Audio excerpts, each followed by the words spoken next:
My name is Emily Turner. I'm 31 years old.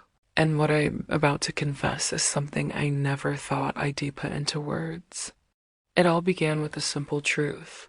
What I thought I wanted from marriage wasn't what I truly needed. When I married Jason, my college sweetheart, I believed our love was enough to last a lifetime. He was stable, kind, and practical, a man who believed in schedules, safety, and predictability. For years, I convinced myself that was what happiness looked like: a neat little home, a routine that made sense, and a husband who always provided. But behind that perfect picture, there was something missing. The spark, the passion, the part of love that makes your heart race and your body come alive, it was gone. I didn't notice it at first. I told myself this was what marriage was supposed to feel like after the honeymoon phase faded. But deep down, I longed for something more, something bigger, stronger, beyond anything Jason could give me. That's when Noah entered my life. He wasn't just another man. He was my husband's best friend, someone who had been in our lives for years.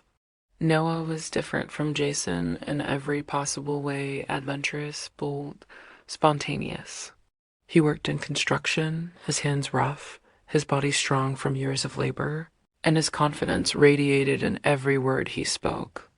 It started innocently, as most dangerous things do. Noah would stop by when Jason was working late, helping me with small repairs around the house. I'd offer him a drink, and we'd really talk in ways Jason and I hadn't in years.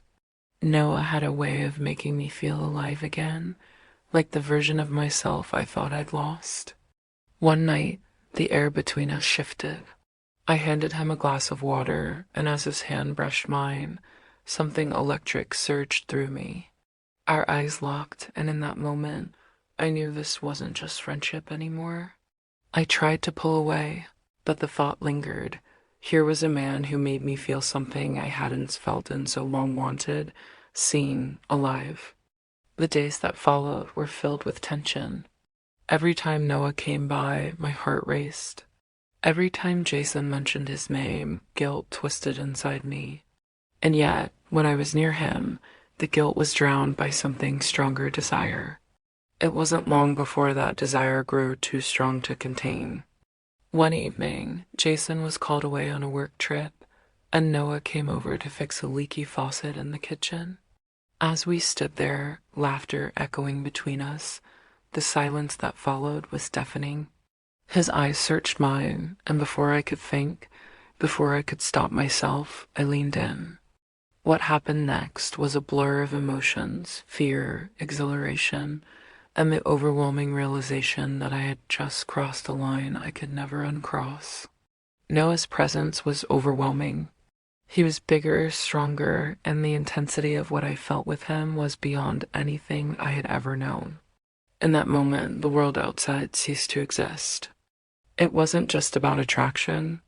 It was about a hunger that had been building inside me for years. With Noah, I wasn't the careful wife living a predictable life. I was a woman rediscovering what it meant to feel alive.